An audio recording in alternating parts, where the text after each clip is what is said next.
అనేక రకాలైన ఇష్యూస్ తో టార్గెట్ చేస్తున్నారు. చివరికి చనిపోయి సమాధిలో విశ్రాంతి తీసుకుంటున్న క్రైస్తవులకు తప్ప ఇలాగున దీనిని అన్యాక్రాంతం చేసి మా యొక్క పితరుల సమాధులను తవ్వి మమ్మల్ని అవమానపరచొద్దని క్రైస్తవ సంఘాలుగా కాపర్లుగా మేమందరం మిమ్మల్ని కోరుకుంటున్నాం. Thank you. God bless you. Kurnool నగరంలో చాలా దుర్దినంగా మేము భావిస్తూ ఉన్నాం. ఎందుకంటే నిన్న రాత్రి వైరల్ అయింది విషయం. నిన్న రాత్రి మొత్తం ఏదైతే సమాధులు ఉన్నాయో 212/B అనేటువంటి సర్వే నెంబర్లో ఉన్నటువంటి సమాధులను దాదాపు 100 సమాధులను తొలగించడం అనేటువంటి జరిగింది. ఇది చాలా దుర్మార్గమైన అంశం. ఈరోజు మనం చూస్తే మెజారిటీ దళితులు ఈరోజు క్రైస్తవులుగా అంటే ఏదైతే వాళ్ళ పట్ల జరుగుతున్నటువంటి అంటరాంతరాన్ని భరించలేక క్రైస్తవులు లేకపోయేటువంటి దళితుల్ని మీరు అక్కడున్నా సరే మీరు ఆత్మగౌరవంగా ఉండడానికి వీలు లేదు అని చెప్పేటువంటిది రోజు రోజుకు సృష్టిస్తున్నటువంటి పరిస్థితి కొనసాగుతూ ఉంది. ఈరోజు సచ్చేదాకా సమస్యలతో బతికేటువంటి దళితులు సచ్చిన తర్వాత బొంద పెట్టడానికి పూడ్చేటువంటి 6 అడుగుల నేలలో సైతం ఈరోజు అన్యాయం జరుగుతున్నటువంటి పరిస్థితి ఉంది. ఈరోజు పూడ్చిపెట్టిన తర్వాత కూడా దాన్ని వెలికి తీసేటువంటి ప్రయత్నం చేశారు, దాన్ని కూల్చే ప్రయత్నం చేశారు అంటే ఎంత దుర్మార్గమైన దాడి జరుగుతుందో దీన్ని బట్టి అర్థం చేసుకోవాలని చెప్పేసి నేను కోరుతా ఉన్నారు. ఈరోజు కూల్చిన వాళ్ళు ఎవరైనా సరే వాళ్ళని చట్టపరంగా శిక్షించాలి, ఆ రకంగా అరెస్టు చేయాలని చెప్పేసి కోరుతా ఉన్నాం. చుట్టుపక్కల రోజువారీగా కర్నూలు టౌన్ విస్తరిస్తూ ఉంది.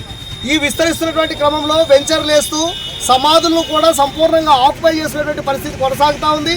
కాబట్టి ఎవరైతే తమ వెంచర్లకు రస్తా కోసం సంపూర్ణంగా తొలగించేటువంటి ప్రయత్నం చేశారో వాళ్ళని వెంటనే అరెస్ట్ చేయాలి, క్రైస్తవులకు శ్మశాన స్థలాన్ని కేటాయించాలని చెప్పేసి మేము కోరుతా ఉన్నాం. మేము కేవీపీఎస్గా ఈ రాష్ట్రంలో పోరాటం చేసి శ్మశాన స్థలాల కోసం జీవో నెంబర్ 1235ను సాధించాం. 1235 ప్రకారం చెప్పేదేమంటే ప్రతి పేటకు 2 ఎకరాల శ్మశాన స్థలాన్ని కేటాయించాలని చెప్పేసి జీవో చెప్తుంది. కానీ జీవో ప్రకారం శ్మశాన స్థలాన్ని కేటాయించకపోగా ఉన్నటువంటి శ్మశాన స్థలాన్ని సంపూర్ణంగా నాశనం చేసేటువంటి ప్రయత్నం చేస్తూ ఉన్నారు. ఈ జిల్లాలో ఉన్నటువంటి క్రైస్తవులందరినీ కూడా కలిపి శ్మశాన స్థలాల కోసం, దళితుల ఆత్మగౌరవం కోసం, క్రైస్తవుల ఆత్మగౌరవం కోసం ఆ రకంగా పోరాటం చేస్తామని చెప్పేసి ఈ సందర్భంగా నేను తెలియజేస్తా ఉన్నాను. నా పేరు ఎండి ఆనంద్ బాబు, కేవీపీఎస్ జిల్లా ప్రధాన కార్యదర్శి, కర్నూలు.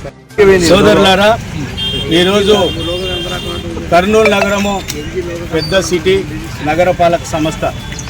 దీని పరిధిలో ఉన్నటువంటి క్రైస్తవ శ్మశాన వాటిక ఎప్పుడో మిషనరీస్ ఇచ్చిపోయినటువంటి స్థలాలు ఇవాళ అటువంటి స్థలాలను కూడా కబ్జా చేస్తూ ఉన్నారంటే క్రైస్తవుల మీద మరి ప్రభుత్వాలకు కబ్జా చేసిన వ్యక్తులకు ఏ విధమైనటువంటి మనస్తత్వం ఉందో ఒకసారి ఆలోచించాలి. ఒక బాధ్యత కలిగినటువంటి క్రైస్తవ జీవితాలు ఎవరిని ఇబ్బంది పెట్టేటోళ్ళు కాదు, ఎవరి జోలు వెళ్ళేటోళ్ళు కాదు, ప్రార్థన చేసుకొని ఇంటికి పోవడం తప్ప రెండో తెలియని జాతులు మావి. మరి అటువంటి శ్మశాన వాటికను ఇవాళ కొంతమంది వ్యక్తులు ఇష్టానుసారంగా ఎవరి పర్మిషన్ లేకుండా, సంఘ పెద్దలను అడగకుండా, క్రైస్తవ సమాజాన్ని అడగకుండా మరి రోడ్లు వేసుకొని మరి పాత సమాధులని కూలగొడుతున్నారంటే నీచ సంస్కృతికి ఈ ప్రభుత్వ అధికారులు కానీ ఇంకోరు కానీ బాధ్యత వహించాలి.